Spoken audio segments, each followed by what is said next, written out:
Good morning. Good morning. I believe we can start. It's my pleasure to welcome you to this morning to this side event at the fourth preparatory session of the fourth International Conference for Finance for Development. I would like to express my sincere appreciation to the co-organizers of this event, the World Bank, especially Catherine Lynch, Senior Urban Specialist, who joins us here today, for the invaluable partnership in making this event possible. Thank you.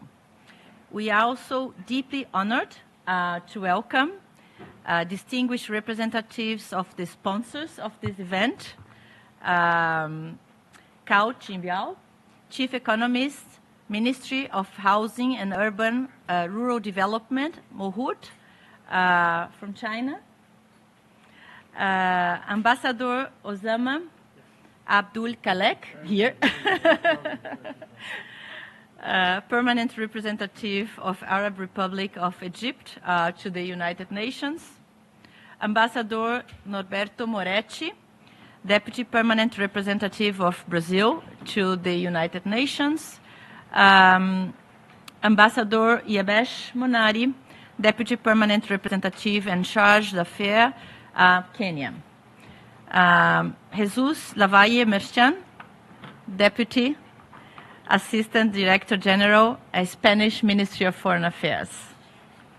Additionally, it's our honor to welcome our distinguished panelists, Henrique Silva, Chief Program Officer, Lincoln Institute of Land Policy, and Patrick McAllister, Director of Financial Policy and Regulation, Terwilliger Center for Innovation in Shelter, Habitat for Humanity International. Thank you for coming. This morning's event, Housing Finance for Development, Mobilizing Global Investment in Affordable and Adequate Housing, offers an opportunity to strengthen collaboration and explore practical strategies to expand financing for affordable housing, particularly for low-income communities. As rapid urbanization reshapes cities worldwide, population growth is outpacing governments' ability to provide basic infrastructure and adequate housing development, leading to an unprecedented rise in informal settlements and slums, and a global housing crisis. As a result, 2.8 billion people living in housing inadequacy, including more than 1 billion living in informal settlements, often lacking access to essential services such as clean water, sanitation, and electricity. Excellencies, I would like to highlight three aspects. First, lack of finance for housing. Between 2019 and 23, only a small share of multilateral and bilateral housing finance reached regions with the greatest need. Higher income regions received over 20 times more per person below the poverty line than Africa. Market-based mechanisms often exclude those with low and unpredictable incomes. A shift is needed from housing as a commodity to housing as the foundation for inclusive growth, resilience, and sustainable urban development. We are experiencing today historic affordability gaps. Second, the importance of land. Land, in particular, is a critical resource that can be actively leveraged to finance and shape more equitable and sustainable cities, plus reduce the cost of housing. 3, informal actors and communities. Beyond funding availability, it's crucial to recognize who benefits from this funding. In many cases, small-scale actors, grassroots organizations, and households produce most housing. Supporting and integrating these informal efforts into formal housing strategies is key to scaling inclusive, sustainable urban development. During the first meeting of the open-ended Intergovernmental Working Group on Adequate Housing for All, held last December in Nairobi, member states recognized the importance of leveraging collective and non-market solutions and integrating participatory informal settlements transformation. A number of good practices already exist, with public support for self-help housing and housing cooperatives, for example. Excellencies, a broader financing tool is needed, one that is accessible to low-income households, informal workers, cooperatives, and community organizations. This should be supported by policies that ensure tenure security, gender transformative and inclusive land access, and participatory urban planning. The outcomes of FFD4 will shape development finance for the next decade. The outcome document must explicitly call for a rapid and sustained increase in investment for urban infrastructure and housing, as well as financial solutions that empower local governments and close the urban finance gap. With that, I would like to now turn to our keynote speakers for this event. We look forward to a productive and insightful discussion. It's my honor to introduce Ambassador Yabesh Omonari, Deputy Permanent Representative and Charge of Affairs, Kenya, to provide opening remarks. Ambassador.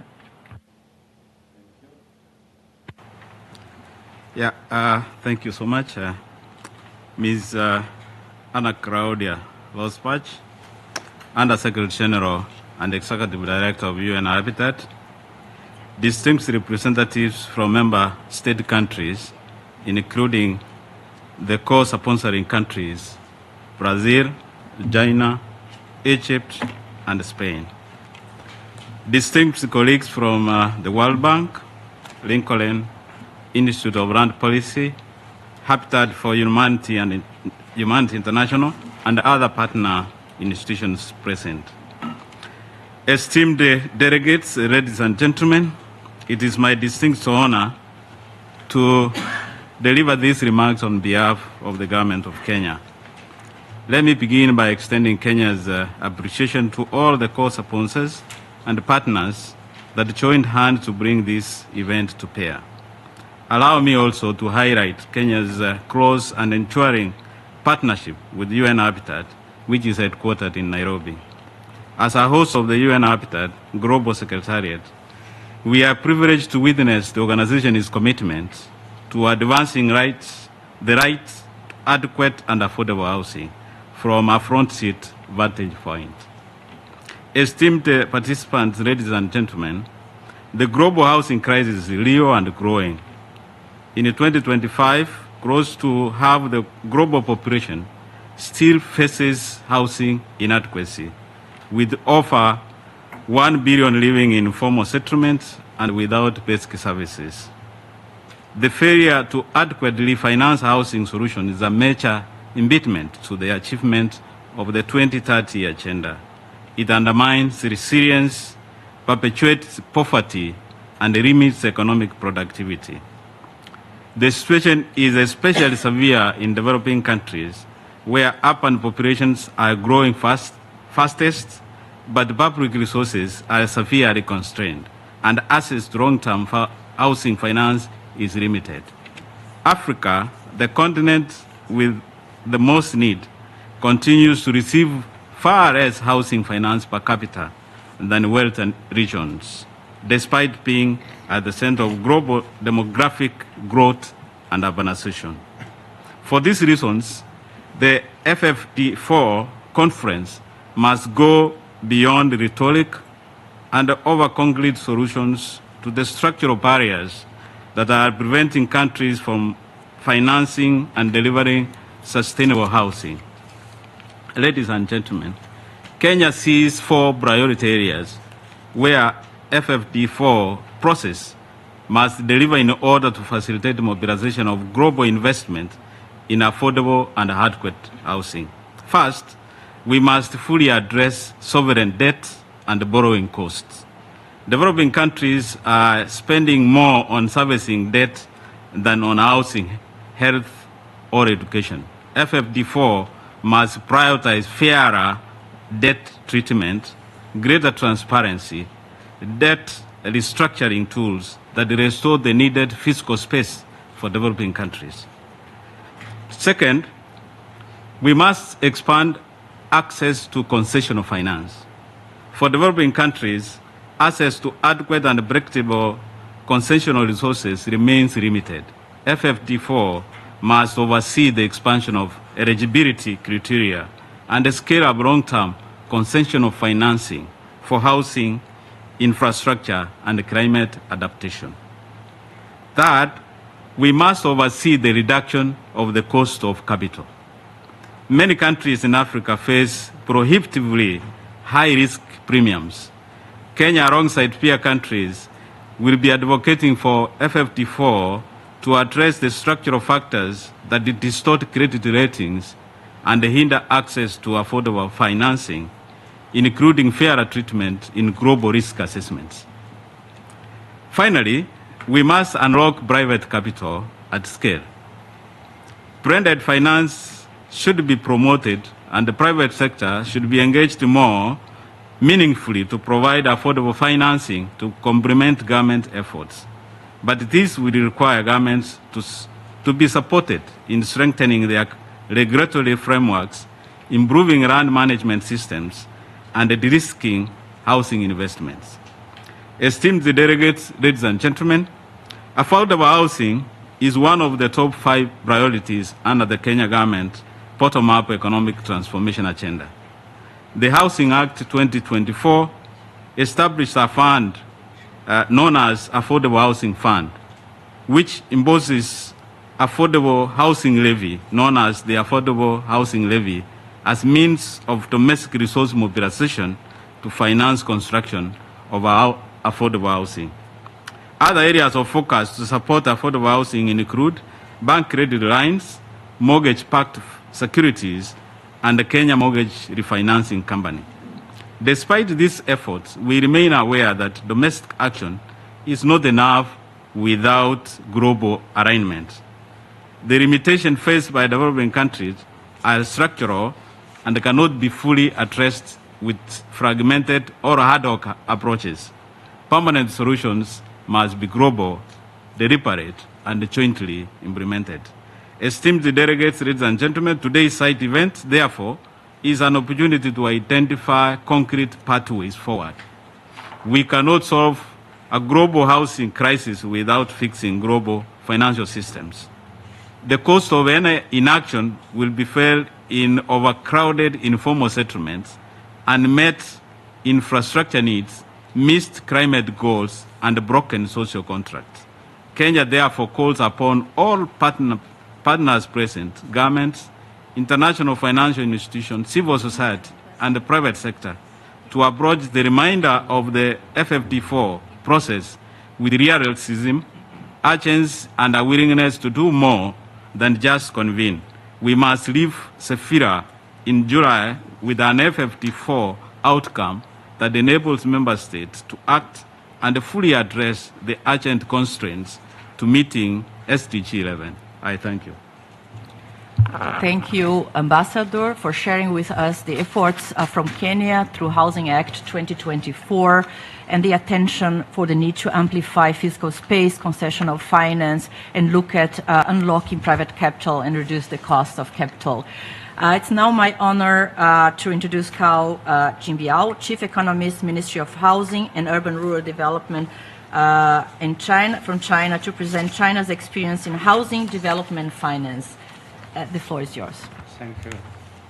Excellency Executive Director Madam Losbach, delegates, ladies and gentlemen, dear friends, it's a great pleasure to attend the conference at the invitation of Madam Losbach and to exchange views with all of you on the important topic of financing for housing development.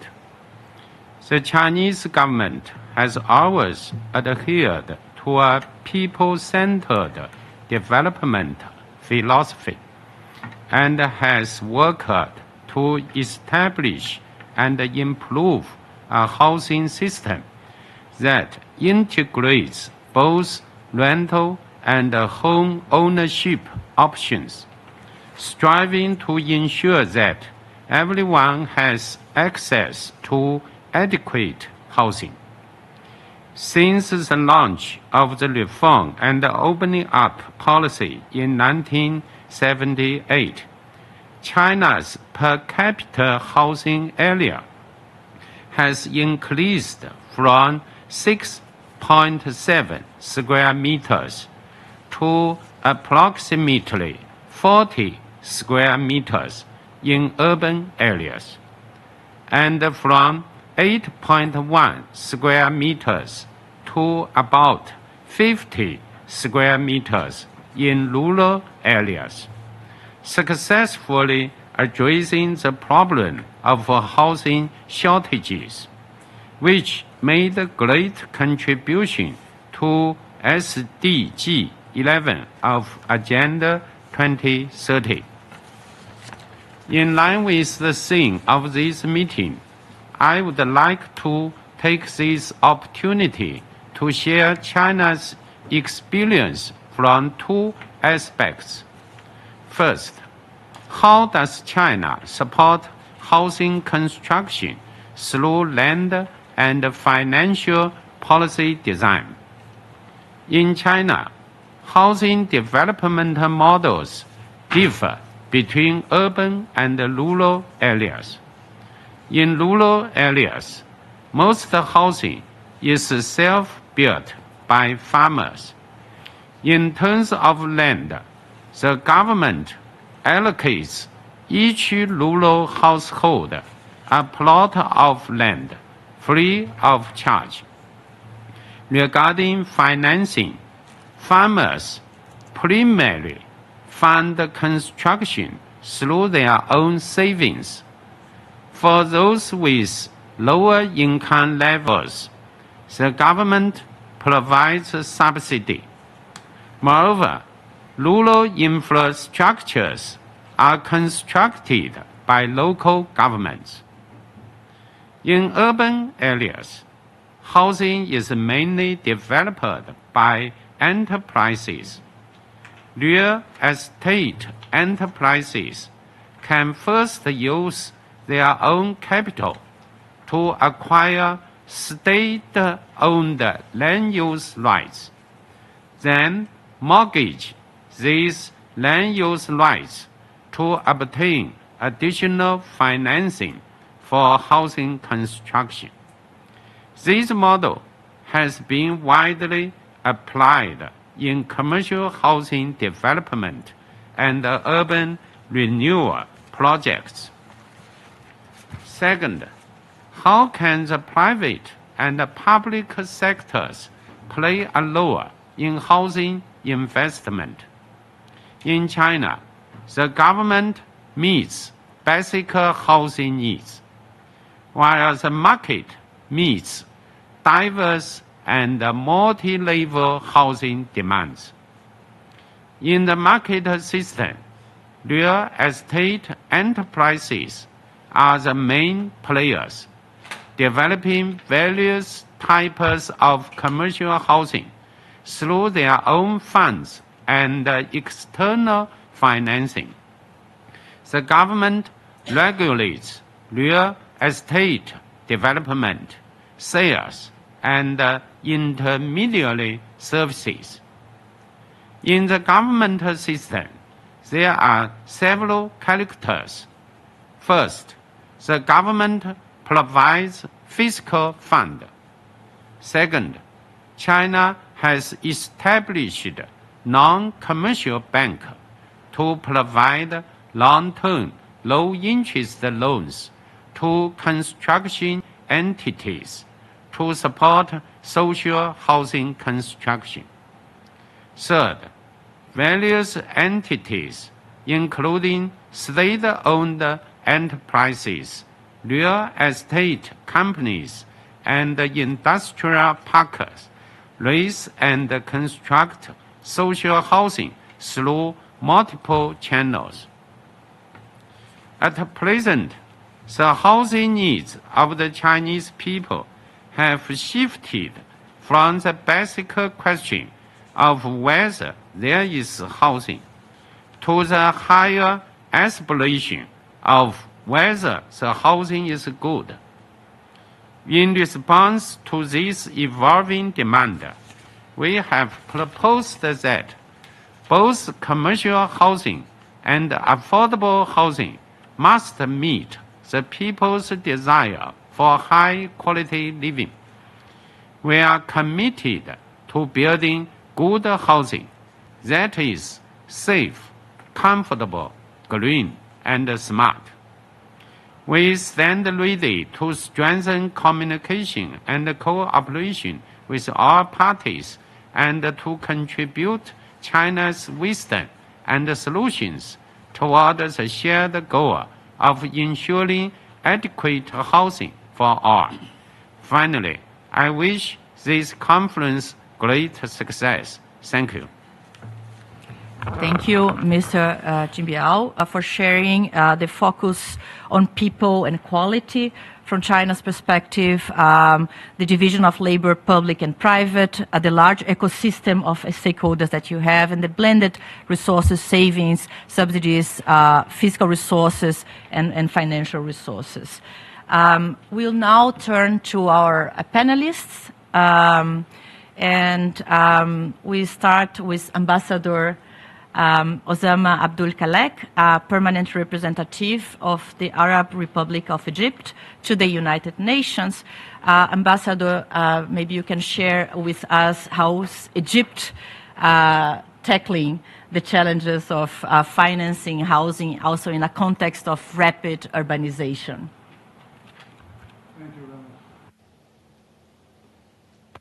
Thank you very much, USC, Anna Claudia, the Executive Director of Habitat and very dear friend of Egypt. Happy to be here at the sidelines of the FFD4 in this very relevant discussion with my dearest colleague, Ambassador Norberto, Ambassador Yabish Munari, and our Chinese great colleague coming from Beijing, Chao Jingbiao. This discussion is very important, and since the WOOF was in Cairo last November, I hope some of the participants are familiar with what we wanted to do in Egypt there, to keep convening the whole international community around that agenda of the housing and decent housing and the finance and urbanization, and how to do that responsibly. And I believe we have succeeded with your great effort there as well. But to give you the flavor of what Egypt is trying to do, we're building almost 23 new cities.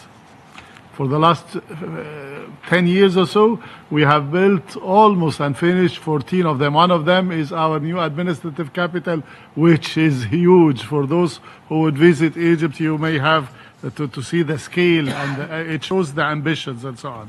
We're a population of 107 million people.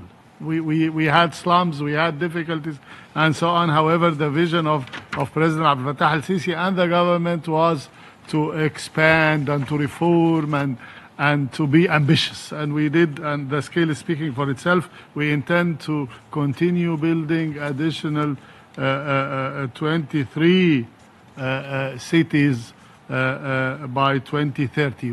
Each year we're increasing by 2 to 2.5 million people.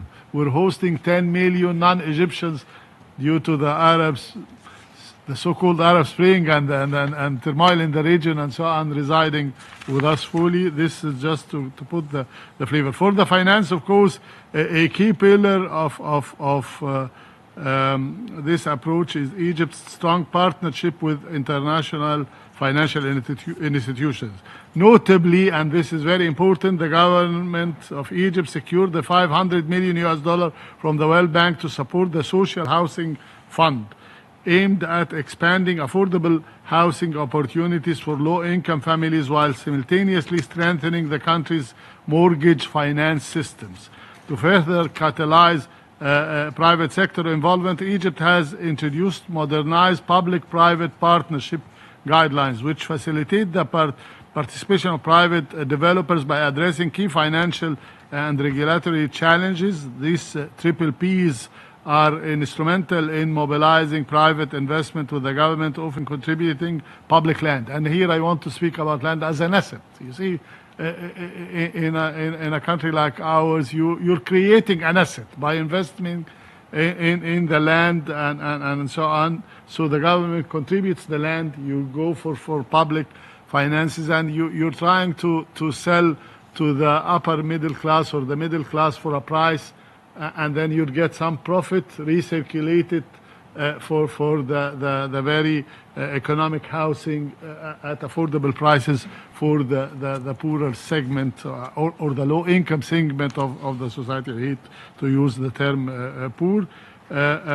Domestically, the government has prioritized the development of new urban centers.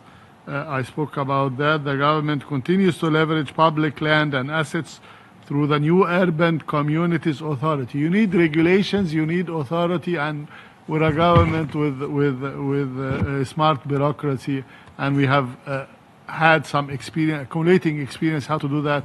We started new urban communities from like 40 something years ago or so, after the era of the wars, when we had peace with Israel, and we started adapting and modernizing.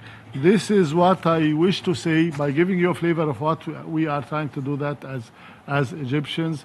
We're knocking on each door. For instance, you see, we have expats. We have 10 million Egyptian expats living in the Gulf, in America, and whatever.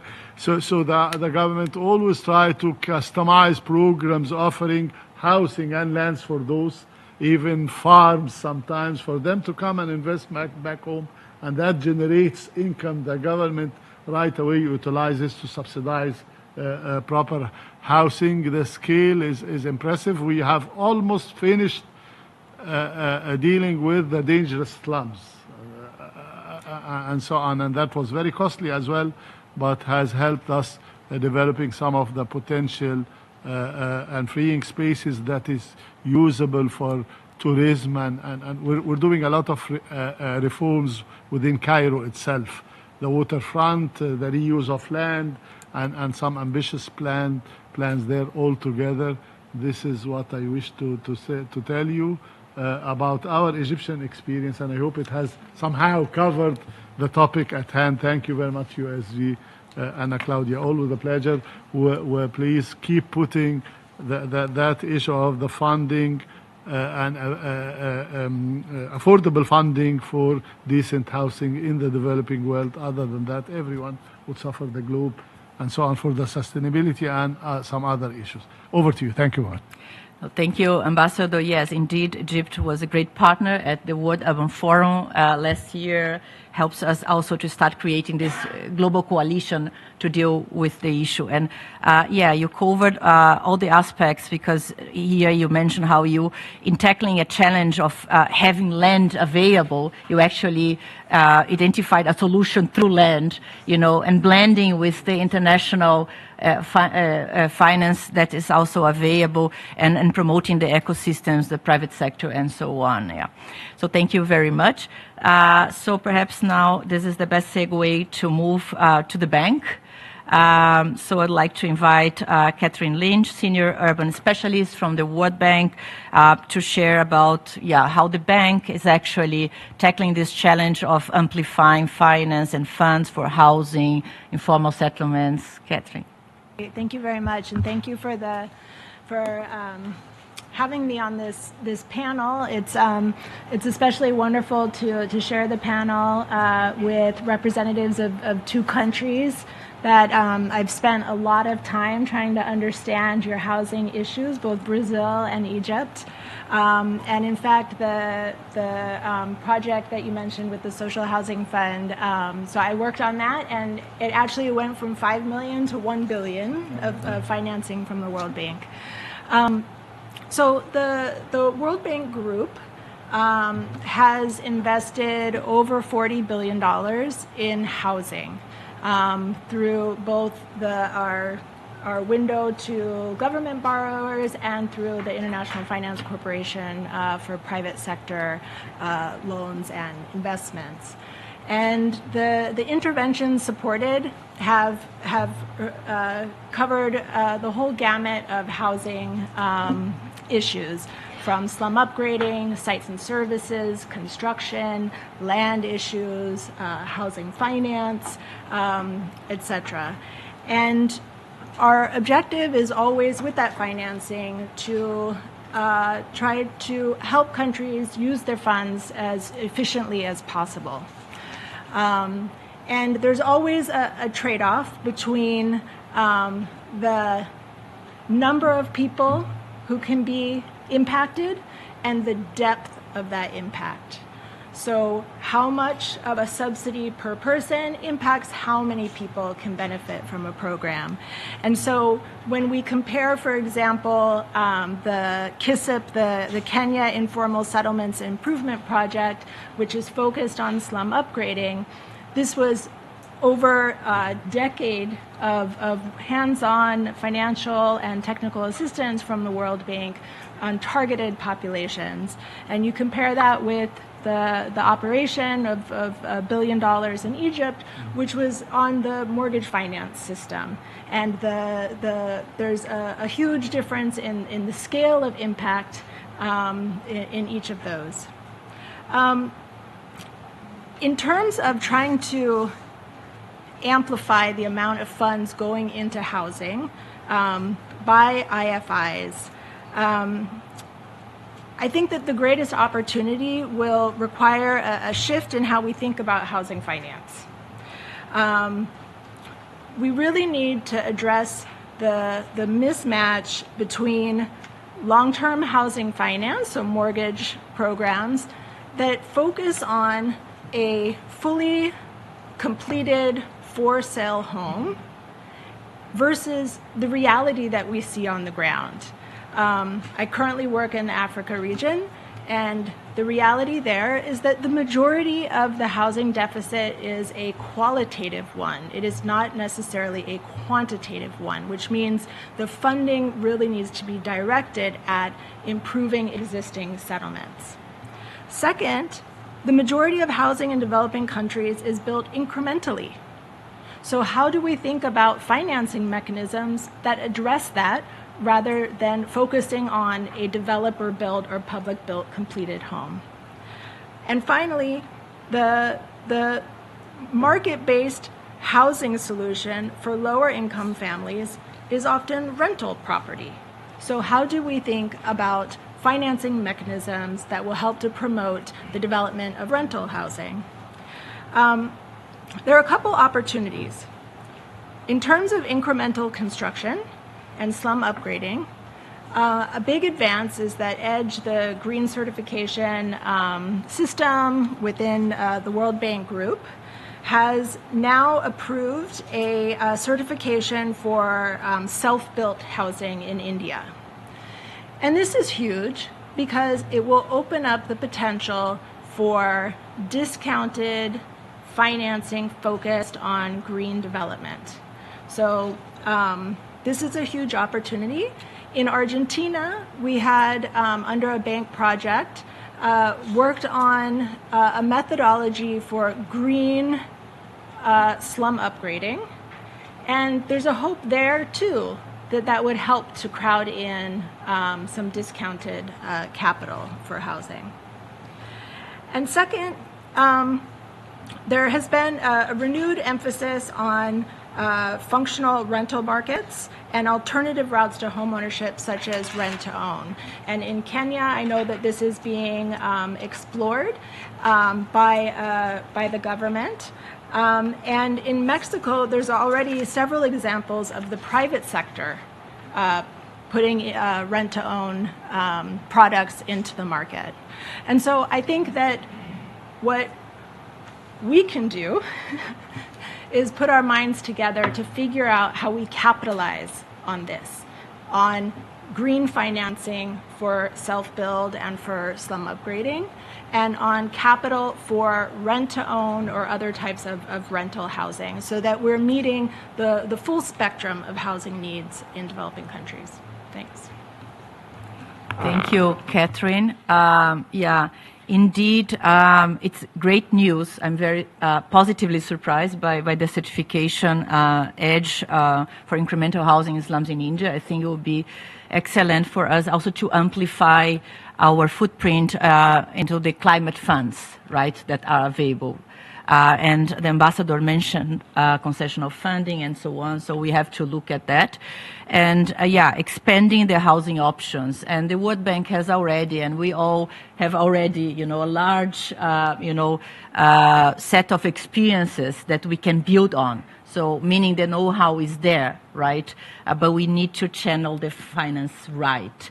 And one of the bottlenecks that I have identified in my professional life, and I spent some years working with the World Bank, is the access to land, And then even sometimes if you have the perfect arrangements in terms of subsidies, finance, and so on, when it comes to access, land that's well located, integrated to the city, this is a big barrier, right? And at the same time, we know that if we plan land right, land can even generate resources. So with that, I would like to turn and to give the floor to Henrique Silva, who is the Chief Program Officer at Lincoln Institute of Land Policy. Maybe, Henrique, you can help us see how we can better use land to address the financial challenges that we face.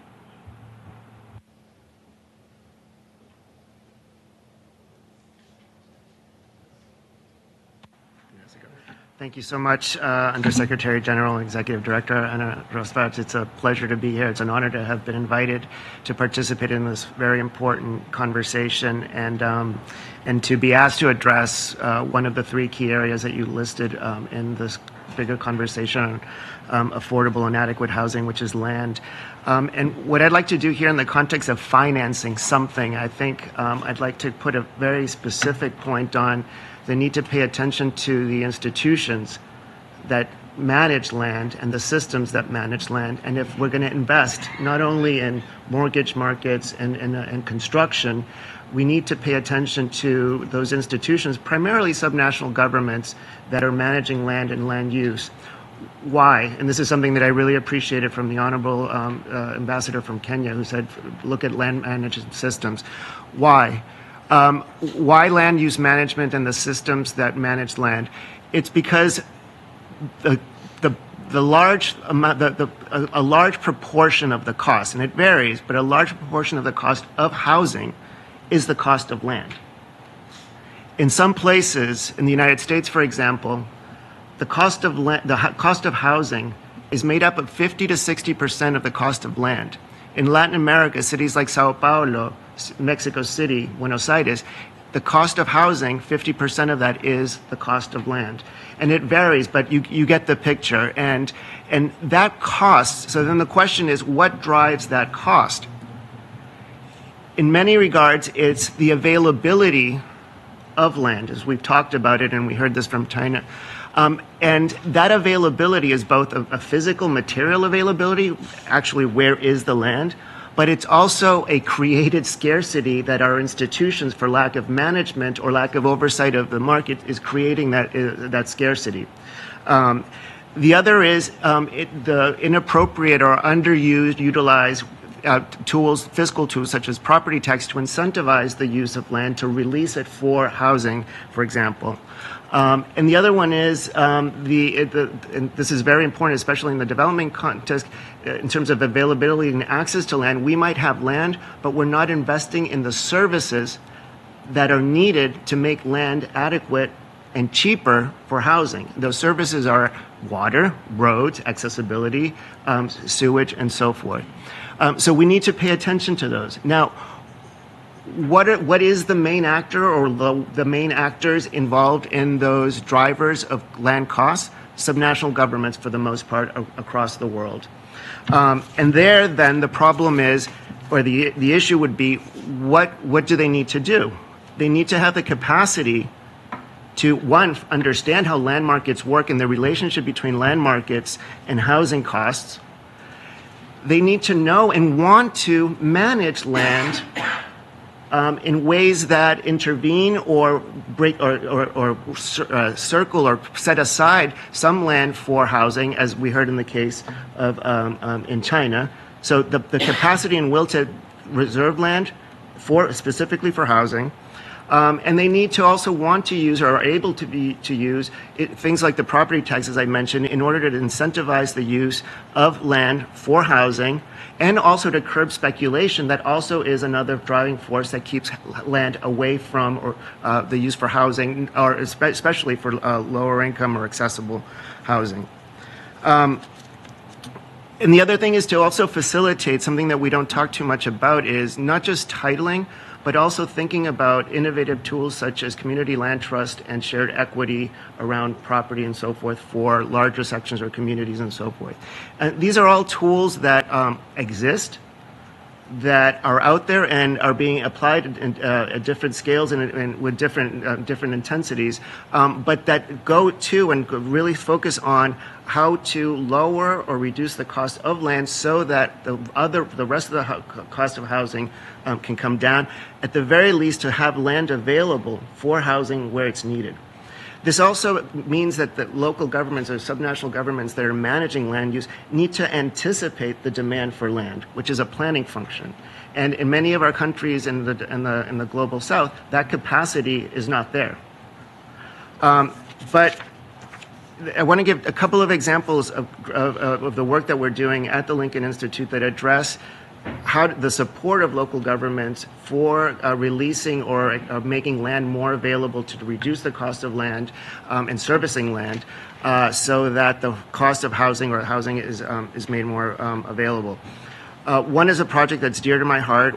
The Lincoln Institute partners with the government of South Africa, the National Treasury, and its city support program, which is a program specifically set up in order to support the large metros and secondary cities of Africa to have the planning and land use management capacity to both raise revenue, leverage land values as own source revenue, to then be reinvested in housing issues or in preparing and servicing land.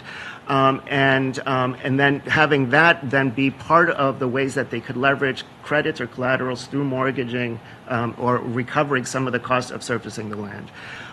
We partner with the City Supports Program and a non-governmental organization called the Development Action Group to train and work with the largest metros, 8 metros of South Africa, to talk about the concept of land value capture, which is the recovery of the land value increments on private property that are associated with public investments or public administrative actions like zoning, to understand what that concept is, why it's a legitimate tool for local governments to leverage and use, and then how to use it to then redistribute once the values are captured, to redistribute it to support servicing the land or even funding housing initiatives.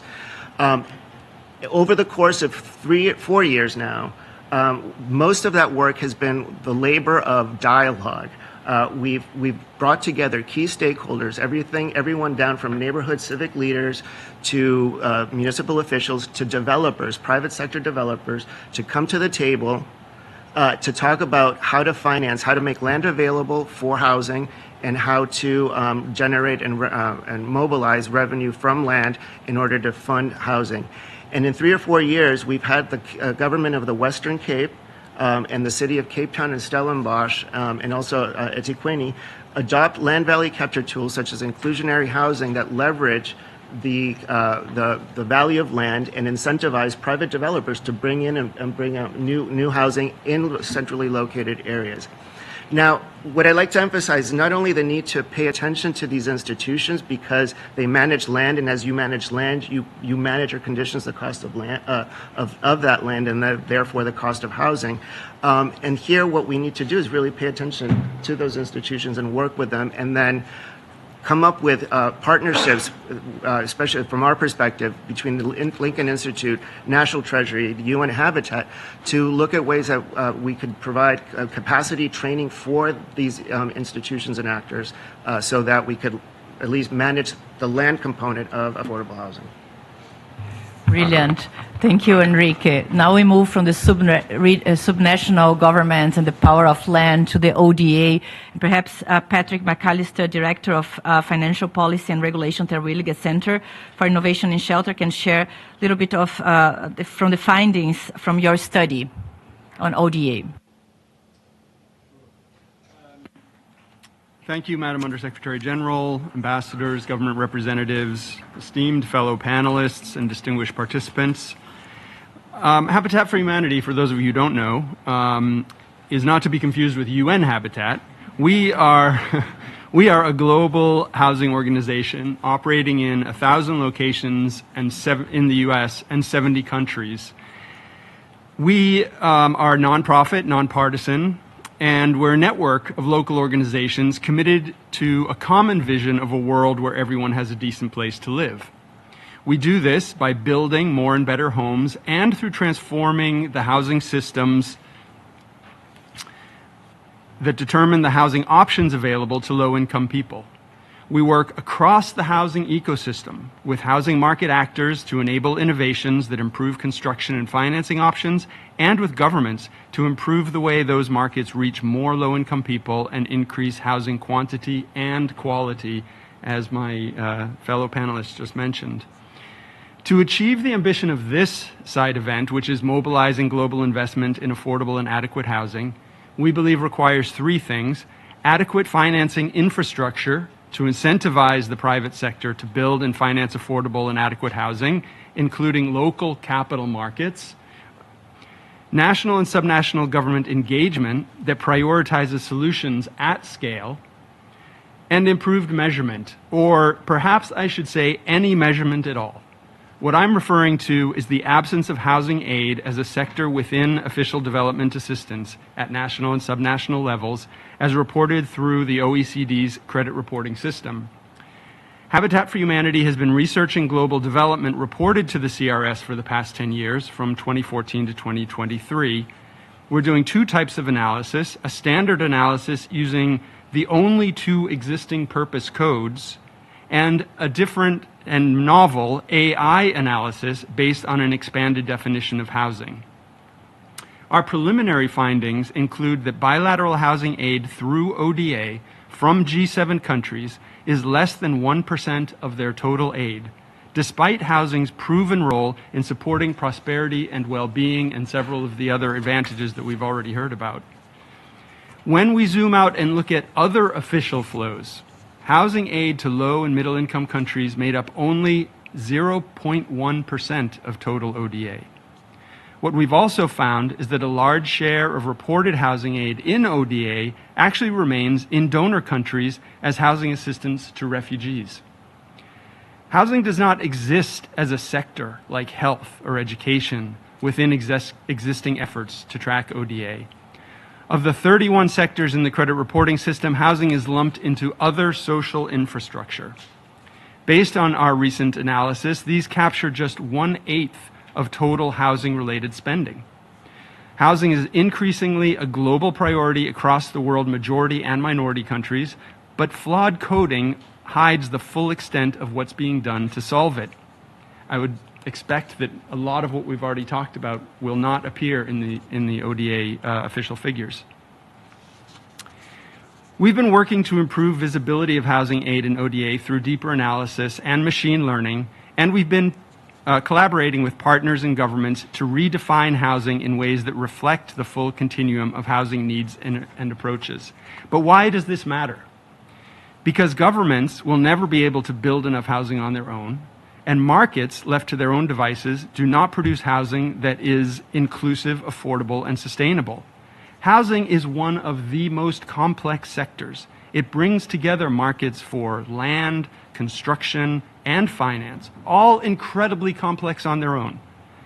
The old adage, you can't manage what you don't measure, applies here. Let me give you an example from our own work.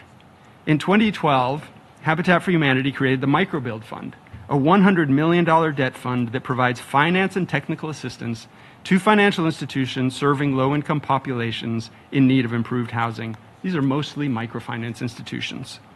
As financial inclusion accelerates, this is an expanding market segment. The objective of the fund was to demonstrate that this market segment is profitable and scalable. By the time the fund entered its sunset phase in 2022, it had exceeded all expectations.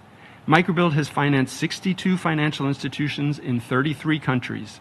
That initial $100 million investment generated $230 million of dispersed loans and leveraged an additional $1.09 billion of private capital from the investee institutions that ultimately improved housing for over 1 million people.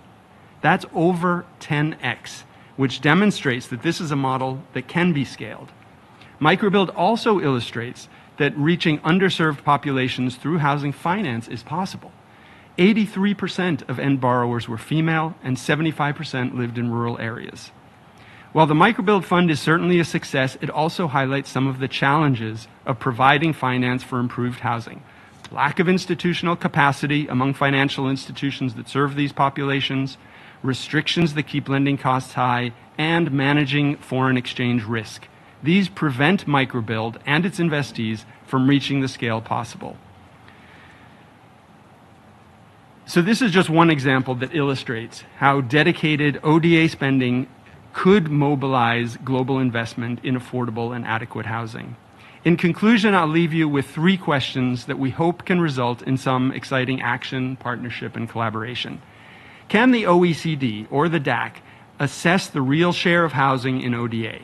Can we ask that there be a publication or regular publication of housing aid flows through ODA? We believe that this baseline assessment by experts is critical. Can we update housing definitions, at the very minimum shifting from slum clearance to slum upgrading? We're keen to partner and share the definition that we've been developing in coalition that reflects a continuum of housing options and interventions that we know are included in housing aid programs. Finally, can member states support improvements to how housing aid is tracked via a new proposal or a new purpose code or a tag to create a methodology that will better measure the impact of ODA funding? We cannot, without better measurement, we cannot fully grasp housing's role in sustainable development, nor improve it at the national or subnational levels.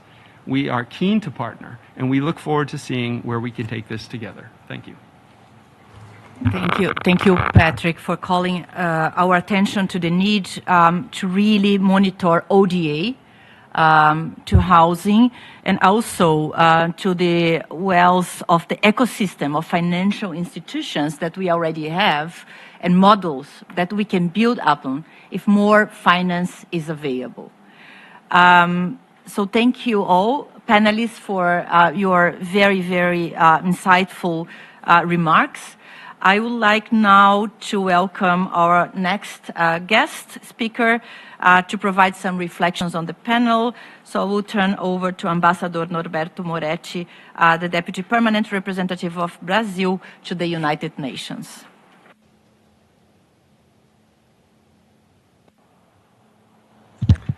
Thank you. Thank you very much for having me on this panel. I acknowledge, recognize all my colleagues here, and especially Ana Claudia. This is doing a great job in difficult circumstances, and so it's very refreshing for me to be here, but because not being an expert, I learned a lot, and a few things that occurred to me after having heard the other speakers is one that, and this is obvious probably for those who are really in this issue. But not necessarily for everyone. Governments are not sitting on their hands. I mean, governments are truly trying to find solutions according to their own specificities, needs. So people are not sitting on their hands, again. And governments, but also multilateral institutions, such as the World Bank, for example, was struck by what Catherine, I believe, mentioned on this thinking of moving from fully built houses, financing fully built houses, to incremental housing This is something that you know, in countries such as Brazil, for example, you see, anecdotally, you know, this poor family that builds a new bedroom and then adds a new kitchen and then a backyard and then builds on top of the first floor. So this is something that, especially in slums, this happens quite often. So, but my point here is that the ecosystem is alive. And several parts in a very complex industry, as Mr. McAllister said. So this requires a lot of cooperation. And then what is striking, sitting in New York and working on the negotiations for the forum in Seville, is that we are not quite there yet here at the UN. Among member states in making sure the conference does contribute meaningfully to help governments and all the actors that are, as I said, quite active in trying to find solutions, to help them out in making progress in their search for different solutions in a very complex industry, as again Mr. McAllister said.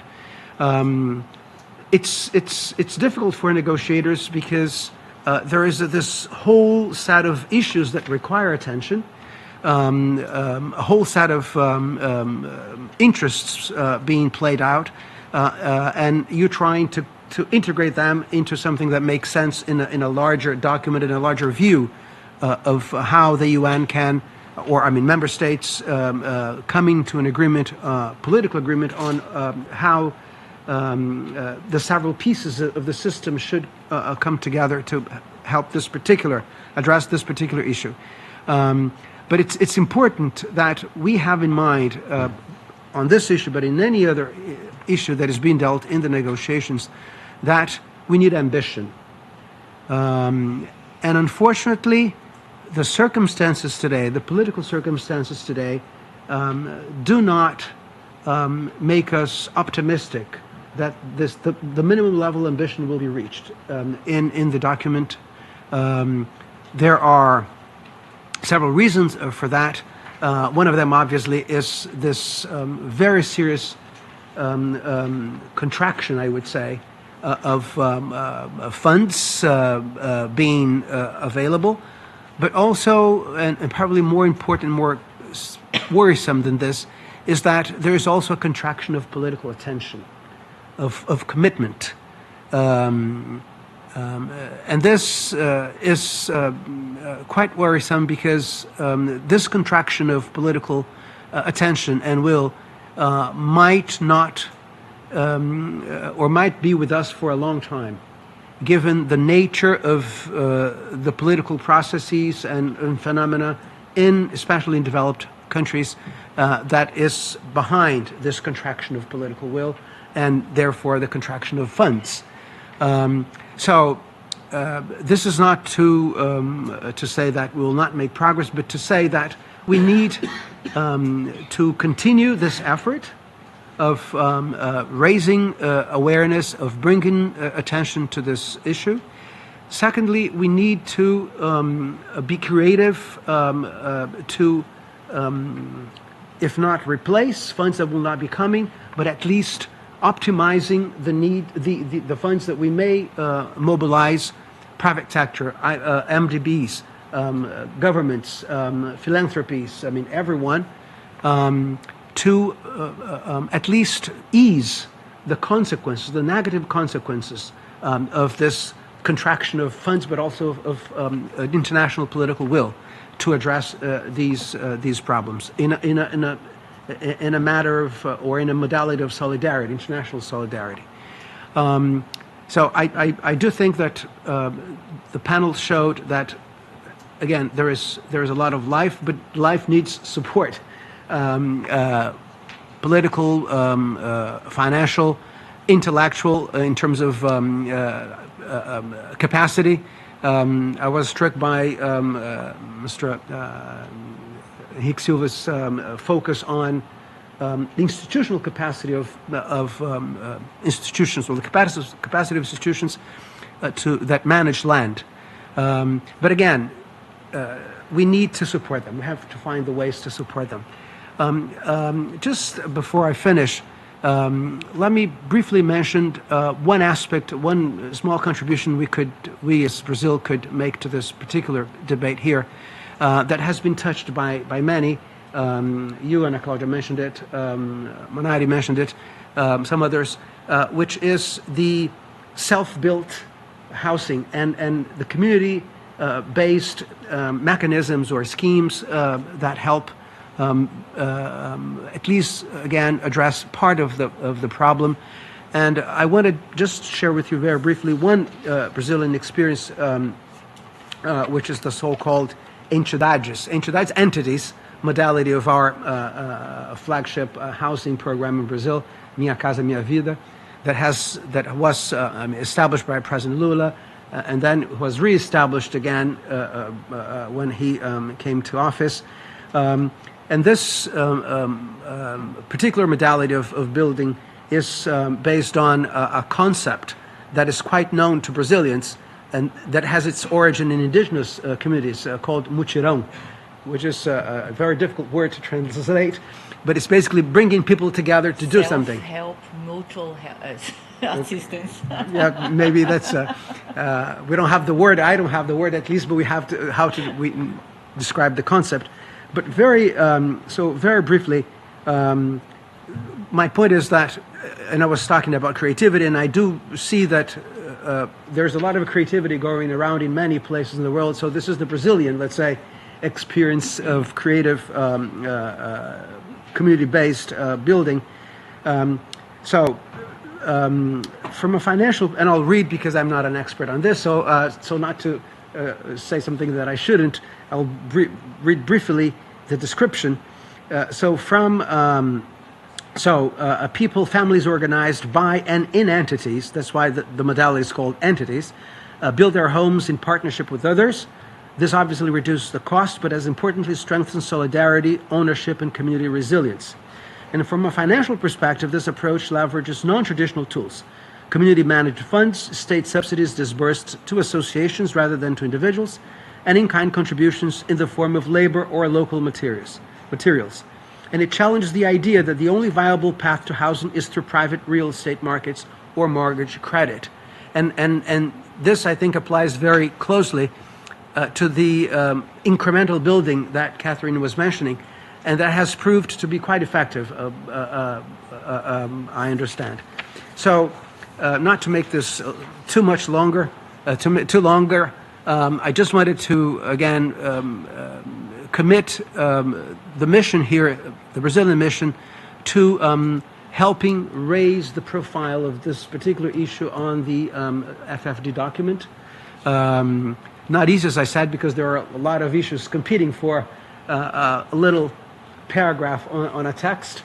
But again, you can count on us to be very aware of this particular need and contribute to its being properly addressed in the document. Thank you. Thank you very much, Ambassador. Indeed, this experience, this model, I think it's very similar in terms of principles and concepts to what the model that Enrique mentioned, community land trust. I mean, there are technicalities, but the idea of coming together and building together, right? And then incrementally too, I think many of us recognize that maybe this is the way that fits better in the pockets of people and governments, right? Instead of going for the traditional concept of housing that we have. But we have a couple of minutes, not so many. So I would like to open the floor for a couple of comments or interventions before we go to our closing remarks. Please. Thank you, Madam Under Secretary General. My name is Olivier Munyaneza, and I work at the Financing for Sustainable Development, UNDESA. Thank you for organizing this panel, and I learned a lot. I have a few comments I would like to make. One is how the housing market say, in a developing country, how the government, the Social Security Fund could blend together their funding and their different function and kind of leverage this function and bring in private sector to be able to at least to address the housing crisis for employees, whether it's a civil servant or private sector employees. I say that because most of them contribute to the social fund, to the social security fund, and those contributions, which are to be accessed 30 years when the employee goes to retirement, can at least serve after a certain period of time, say 5 years, to serve as a down payment, which in fact could make accessible some loan from the private sector once the employee has this down payment. I think the down payment is a very limiting factor for most of people who would like to be in their own home, and what they are using for paying for say the rent, they can use it to pay for the loan. At the same time, they build equity. It's like they are paying and they are also at the same time saving. So I think this issue can be looked upon and see if it can address at least one particular segment of the population. Another one is, I think, if you look very closely, you will see that the housing in most developing countries, the cost of a built house, at least 60%. Is from imported materials. It's so this creates a lot of pressure on foreign reserve. If you really look at the volume of new housing sector in a particular country, so how this can also instill some kind of would I call it appetite or an incentive to build or to develop locally produced materials, which will provide not only which will save in terms of foreign reserves, but also provide for employment, for job, for youth, and so on. So those are two key issues I would like to share with you. Thank you. Thank you. Let's see. Yeah. And thank you to all the speakers. David Jackson from UN Capital Development Fund. I'd just like to make a short point, I think building on what a lot of the speakers have mentioned, and that is the importance of the of a variation in the responsibility and also the fiscal responsibility for house building, where in some countries it's concentrated with the central government or a particular ministry. In other places it's regional or it can be local. I think the more variation one can have, the more possible it is to expand housing markets and housing provision. In some countries, what has happened is local authorities, the ability or the right for them to build housing has been withdrawn and pulled back to higher levels of government, and that has actually led to a reduction in housing provision. Where you have local authorities, regional authorities, and national authorities, all with the mandate, ability to explore various forms of housing, it becomes easier to provide that housing. So I think the functional assignments with regard to housing at the different levels of territorial governance are an important factor. Thank you.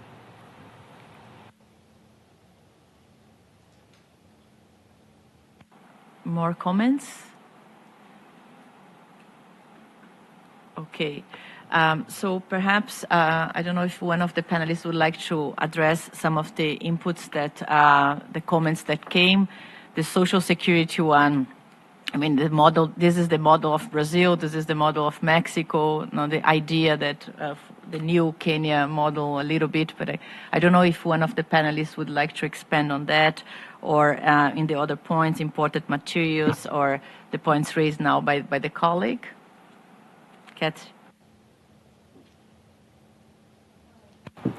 I guess I'd just like to reinforce the importance of your comment about the materials supply chain for housing, because in some countries, basically you end up importing a house because you're importing all the materials, and it sounds ridiculous to think of importing a house, but that's basically what happens. And it is a huge opportunity to, potentially with the view of trying to expand funds coming into the housing sector to maybe expand how we think of the housing sector to include that entire supply chain within it. And perhaps there are buckets of money that are available to support materials and supply chain that aren't available for the actual end product of the house, but it could support bringing down costs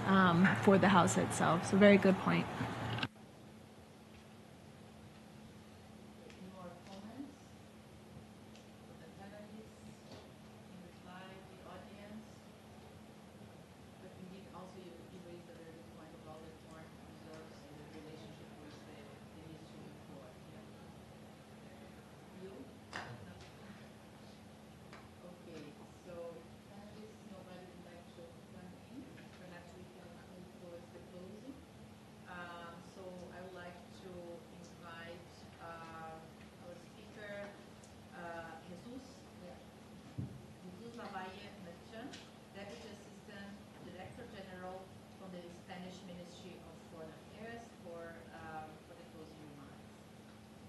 Oops. Thank you very much, Undersecretary. Dear ambassadors, dear colleagues, partners, and friends, let me begin by thanking UN Habitat and the World Bank for organizing this timely and critical conversation on financing for adequate and affordable housing. I also wish to acknowledge the co-sponsor Brazil, China, Egypt, Kenya for the commitment to this agenda. I want to thank also Ambassador Moretti for his reflection about the importance of financing for housing in the next conference of Sevilla.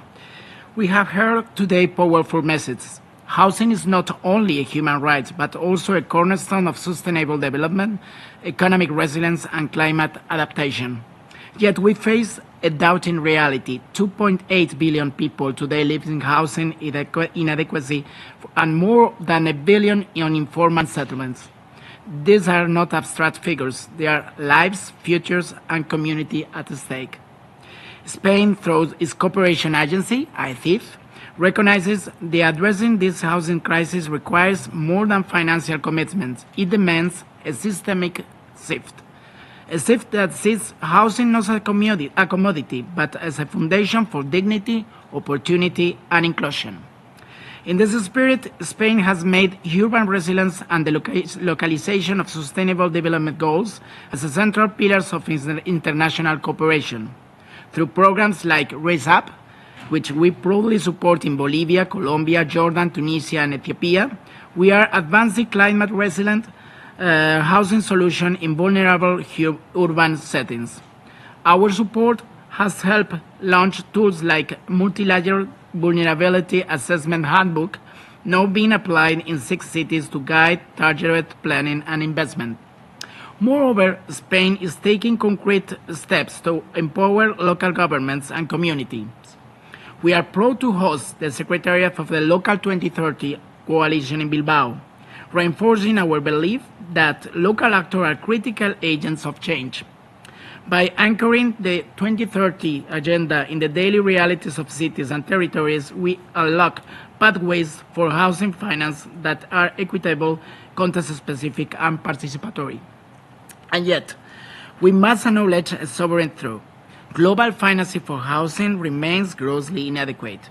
As a Habitat for Humanity's research highlights, housing receives just 0.2% of international development finance, despite its outsized importance.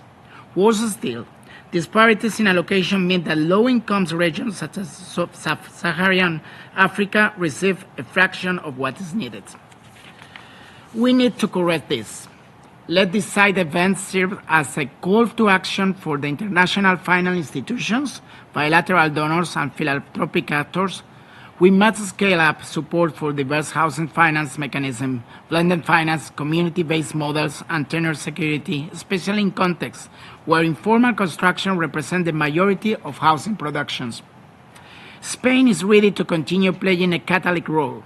In 2023, AECID increased its support to UN Habitat to 1.4 million, followed by 900,000 in 2024. And further contributions are being prepared in 2025. This complements our broader commitment of over 120 million by 2027 to the joint SDG fund, through which we expect to reinforce projects tied to urban development and housing. In conclusion, let me underline that housing is not a sectoral issue. It's a structural lever for achieving the SDGs. It's time that we fund it accordingly. Let us move beyond fragmented effort and mobilize global investment in a way that truly leaves no one and no place behind. Thank you very much.